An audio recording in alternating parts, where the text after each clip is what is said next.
If you love watching glamorous videos and would like to be notified every time we drop a new one, please bash that bell icon below.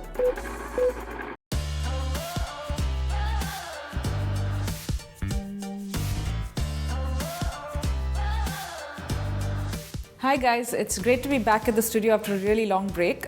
It's been several months, and while I've been away, I have had a lot of requests to generally help people through the times that you have weddings and functions to attend or holidays and parties to be at, and how one can manage from whatever they have in their kit.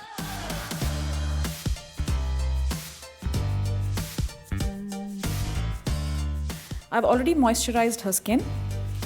I'm going in with a primer.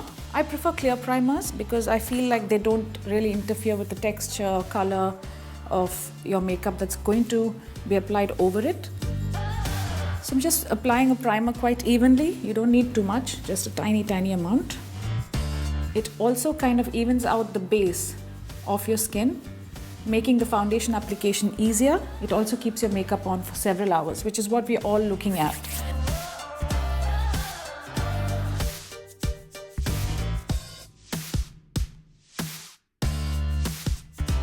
I'm going to use a very light base. So I'm going to use something that has lovely iridescence inside. It's already in the product. I like to brighten the center of the face. Again, remember when you're using something that's very iridescent or it has a bit of reflective quality to it, if you wear it all over your face, there is a tendency that you might end up making your face look round. So you don't want that. It's just all meant to be flattering and not overtly done. So I'm just adding a touch of this. You can use sponges, you can use your hands, whatever you find easy for you to blend with. I much prefer working with brushes because the very tip of the brushes touches the skin, so it has a nice feathery effect. It doesn't really come on strong. And with brushes you can control that.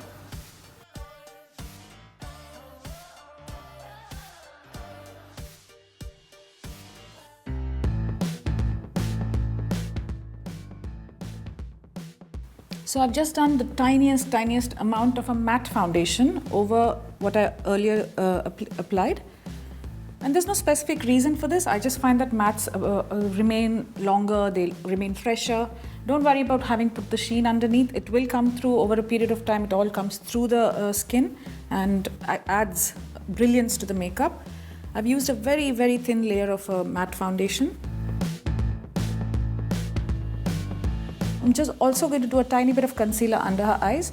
So I'm going to use a slightly warmer concealer, and the warmer only because she needs to have some brightness. So I'm just going to use the slightly orangey peach concealer. I just need a fantastic base to get my eye makeup going. So for now, as you can see, there is a bit of an orange patch, but I need that because the orange will cancel the darkness and the dullness around her eyes.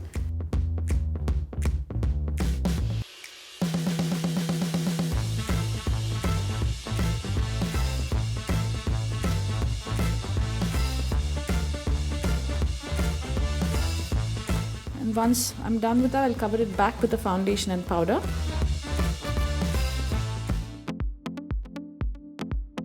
So I'm just going to dot a bit of a really lovely orangey pink actually. Blend that in upwards very softly. So it has the effect of a gentle blush from the skin. I'm not applying any contour on her. Instead, I'm placing the blush in such a way that it lifts her cheeks already. Just make sure that the concealer and the seam between the concealer and the blush is always blended so it doesn't look like two separate products. Just apply it on the apple of the cheeks and then train it towards any direction that you see fit for the person that you're doing the makeup on or for yourself.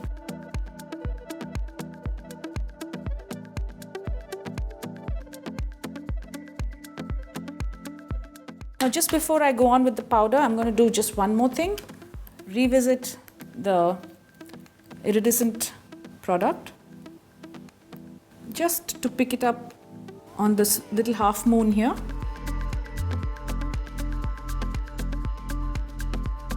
Now when you use products like this, the tendency is that you tend to either take it off completely by blending, especially with your fingers, or if you use a thicker brush, it kind of disappears into the tuft of the brush.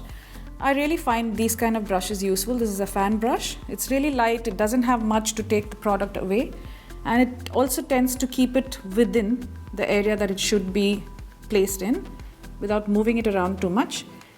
So I'm just going to put that right here into the temple, bang on the moon and over the cheek. So you can see that slightly wet, moisturized kind of quality.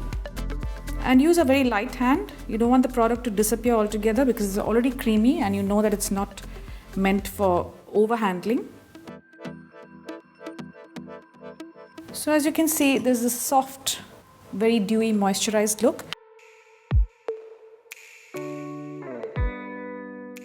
Now I'm going to start applying the powder quite strategically without taking away what I've created here.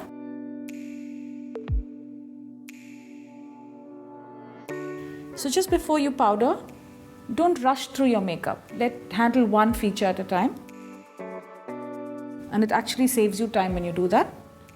So just remove the crease with a light hand and a concealer brush. As soon as you remove the crease, take a bit of powder and dab over to place and set the cream. Don't forget to powder the far inner corner of the eye as well.